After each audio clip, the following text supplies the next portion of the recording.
J'ai cité s'embrase. Comme moi, vous assistez certainement sidérés, inquiets à toutes ces images qui nous parviennent, où on voit des commissariats et des écoles brûlées, où on voit des policiers, des pompiers qui sont attaqués, où on voit des armes de guerre tirées en pleine rue, on voit des personnes agressées, des véhicules retournés. C'est le chaos partout dans notre pays. Toutes les régions sont touchées, tous les départements, les grandes villes, les villes moyennes, parfois même les villages. C'est la grande différence d'ailleurs avec les émeutes de 2005. Il semble qu'aujourd'hui, plus aucune partie de notre territoire ne soit épargnée par ce phénomène. Et en parallèle, nous apprenons par une note interne des services que les forces de l'ordre ont pour consigne de ne pas intervenir, de ne pas faire de course-poursuite dans un certain nombre de quartiers dits sensibles. À travers cela, on comprend que le gouvernement cherche à tout prix l'apaisement avec les banlieues, qu'ils espèrent gagner du temps, j'imagine, quelques mois, quelques semaines, pour éviter toute forme d'affrontement. C'est d'ailleurs ce qu'a cherché à faire dans un premier temps Emmanuel Macron lorsqu'il a bafoué de manière extrêmement irresponsable les grands principes de notre état de droit. Je pense bien sûr à l'indépendance de la justice, je pense bien sûr à la présomption d'innocence. On voit bien également cette minute de silence à l'Assemblée nationale, qui n'a pas fait débat, cette minute de silence qu'on aurait tant aimé avoir pour la petite Lola qui, elle, était le véritable petit ange.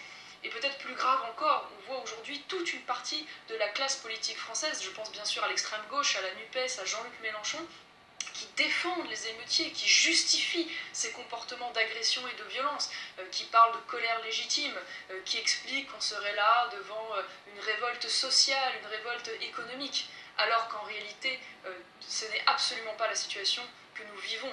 Nous voyons bien qu'il y a là des enclaves étrangères qui cherchent à contester l'autorité de l'État, l'autorité de l'uniforme par tous les moyens, qui cherchent à imposer leurs lois, leurs règles dans ces territoires et à faire reculer finalement toute forme de réaction de l'État.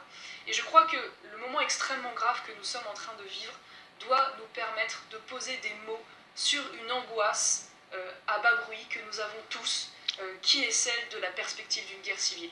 Je sais que ces mots font peur, je sais que ces mots sont durs, sont violents, parce que évidemment la guerre civile c'est la guerre la plus atroce qui soit, c'est la guerre qui divise, qui tue, jusque dans les mêmes quartiers, jusque dans les mêmes immeubles, dans les mêmes rues.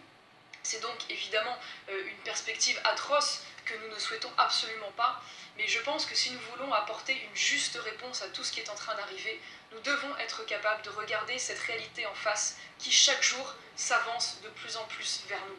Parce qu'il faut comprendre une chose, si un jour notre pays subit la tragédie d'une guerre civile, si une guerre civile se déclenche, ce sera vraisemblablement d'abord par des émeutes telles que celles que nous connaissons aujourd'hui. Parce que nous verrons alors l'État dépassé par la situation, comme nous commençons d'ailleurs à le voir aujourd'hui dans ces émeutes. Les témoignages de terrain sont absolument édifiants.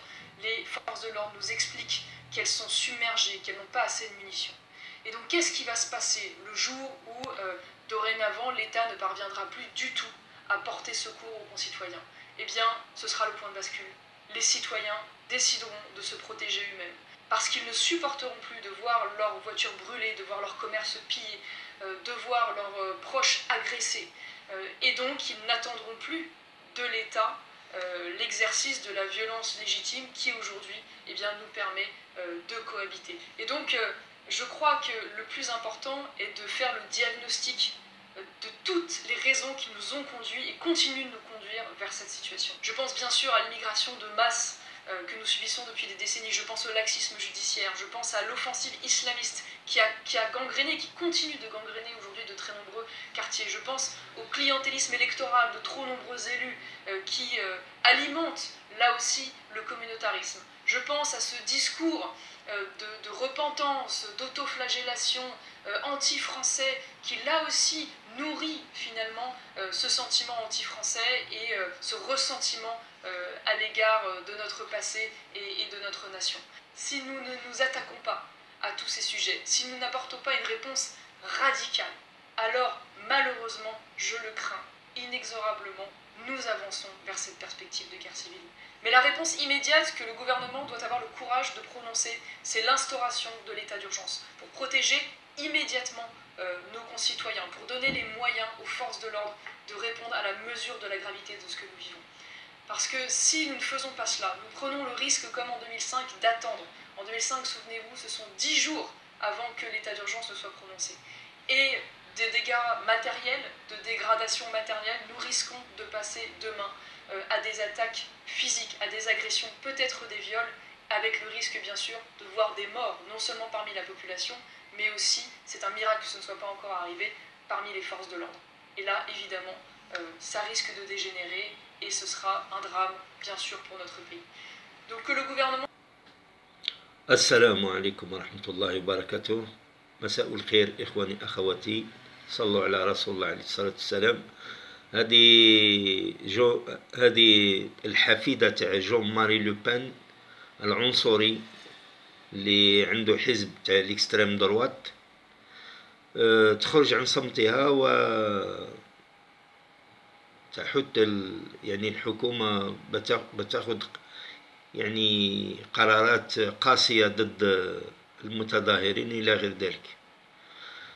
ما أعطونا رأيكم من خلال vous pouvez nous laisser un commentaire et ما تنسوش لايك.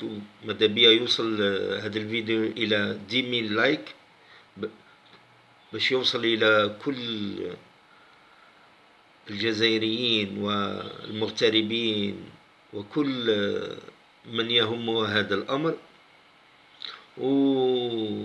وأبونيو معنا، دعمونا باش نحسنوا هذه القناة الفتية. والسلام عليكم ورحمة الله وبركاته.